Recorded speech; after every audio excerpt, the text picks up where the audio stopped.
bakery's starting to make money, and we've just bought our first house. Let's not rock the boat.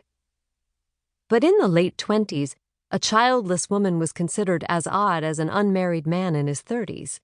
Geraldine saw how the ladies patted down their hair and ran their tongues over their teeth before speaking to Earle. Beautiful Earle. She knew he had other choices. So, grudgingly, she allowed herself to get pregnant. And in 1929, just before the country slid into a depression, Geraldine gave birth. Earle wanted to name their daughter Shirley Mae after his mother, but Geraldine insisted on Emilia, her grandmother's name. They compromised and called her Emilia Mae. During the first 2 months of her life, Emilia Mae howled in colicky pain for hours each day. Earle spent his time at the bakery, leaving Geraldine to wash, feed, diaper, and try to console the inconsolable baby.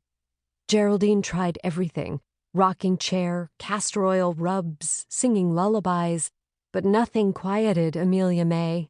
Sleep-deprived and desperate, Geraldine took the baby's screams as an affront. Often she'd run out the door as if her house were ablaze with her daughter's shrieks. No one had told her how a baby would claw at her, body and mind, how she would be lucky if she had time for a shower, much less to run a brush through her hair once or twice. Earle would come home from work by 6:30. He'd sit with Emilia Mae writhing in his arms and sing to her in his sweet, high-pitched voice. She was a chunky baby, with light strawberry hair and narrow chestnut eyes that defied you to look away from her. He'd kiss her ample tummy and nibble on her ears. He'd tell her what a precious girl she was, and how her tiny ears smelled like butter cookies straight from the oven. Because he loved her so much, he said, he would try not to eat them. Of course she smells like butter cookies fresh from the oven, Geraldine thought. I spent the last hour cleaning up Emilia Mae's vomit and bathing her. Earle can afford to be all goo-goo-eyed over this baby. If I saw Emilia Mae only 2 or 3 hours a day, slept 7 hours a night, and had normal days of talking with real people, I could be damned goo-goo-eyed as well. By June, whatever hormonal gumbo had kept Geraldine afloat had been sucked dry by the baby's constant wailing.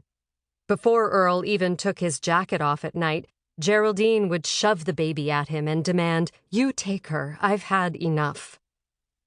Emilia Mae was 2 months and 12 days old when Earle and Geraldine sat across from each other one Saturday morning.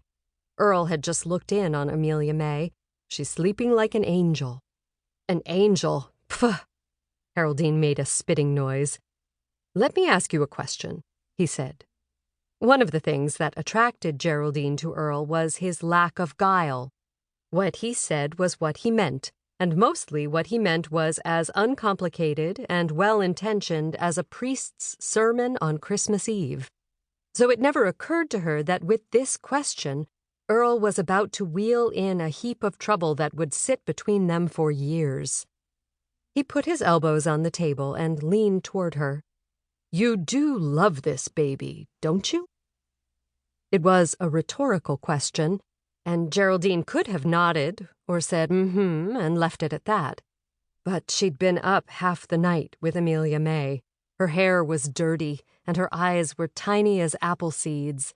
She wore her lavender robe, the one with calla lilies embroidered on it, the one that was so sexy and fluid against her skin that Earle hadn't been able to keep his hands off her whenever she wore it.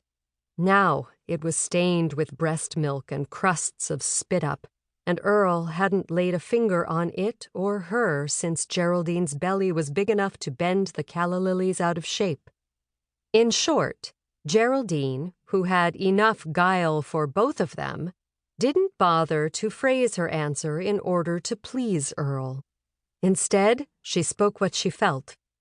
"I would love this baby if she didn't make me feel like a monster, or if for one moment I felt she loved me back and didn't bawl her eyes out every time I came near her.